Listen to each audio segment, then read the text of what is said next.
আসসালামু আলাইকুম বন্ধুগণ, সবাই কেমন আছেন?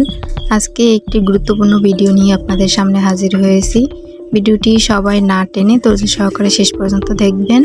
আজকে আমি মানি প্লান্ট লাগাবো। দেখুন মানি প্লান্ট লাগানোর জন্য কি কি আমি উপাদান নিয়েছি। প্রথমে নিয়েছি গোবর সার, এরপর মূল মাটি, তারপর ধানের খৈল। আর আমরা সবাই কম বেশি জানি যে মানি প্লান্ট হচ্ছে বালি মাটি পছন্দ করে। তো আমি কিছুটা বালি নিয়ে নিয়েছি। তো এই উপাদানগুলো সব করে নেব। প্রথমেই আমি মিক্স করে নিয়ে তারপর টবগুলো ভর্তি করব, কিছুটা ভর্তি করবে। এরপর আমি গাছগুলো ঠিক আমার মতো করে কেটে নেবেন। ভালো একটা স্বাস্থ্যকর ডাল নেবেন শিকড় দেখে। তো আমি সাইজ অনুযায়ী কেটে নিয়েছি। এরপর আমি সুন্দর করে বসিয়ে দেব। আপনারা আপনাদের ইচ্ছা মতো মানি প্লান্ট নিতে পারেন, ছোট অথবা বড়। আমি আমার মতো করে কেটে নিয়েছি এবং অবশ্যই ডালটি হতে হবে হেলদি এবং শিকড়যুক্ত। আমি টব নিয়েছি বোতল কেটে, তারপর টব বানিয়েছি। আপনারা চাইলে মাটির টব ব্যবহার করতে পারেন বা অন্যান্য টবও ব্যবহার করতে পারেন।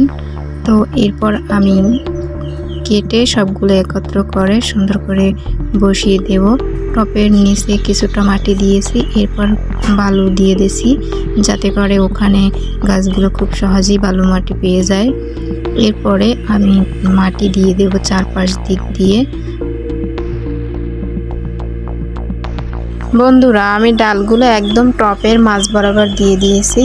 মাঝ বরাবর দিয়ে আমি চারদিক থেকে মাটি ভরাট করে দেব যাতে করে কোনো জায়গায় ফাঁকা না থাকে এবং খুব দ্রুতই ডালগুলো চারায় পরিণত হয়ে যায়।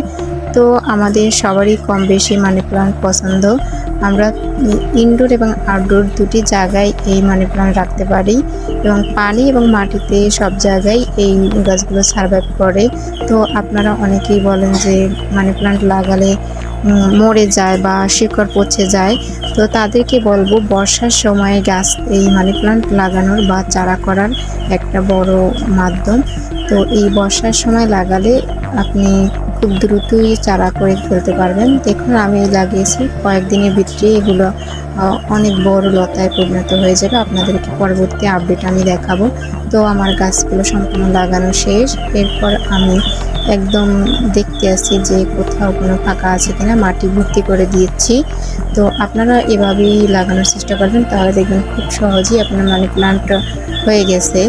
তো এরপর আমি উপরে কিছুটা বালু দিয়ে দিয়েছি। এরপর আমি পানি দিয়ে এটাকে আপাতত ভিজিয়ে তারপর ঠিক জায়গা মতো রেখে দেব। কয়েকদিনের ভিতরেই দেখবেন আপনার এই মানি প্লান্টগুলো কত সুন্দর করে হয়ে গেছে। তো সবাইকে অসংখ্য ধন্যবাদ যারা আমার ভিডিওটির সাথে ছিলেন এবং শেষ পর্যন্ত দেখেছেন।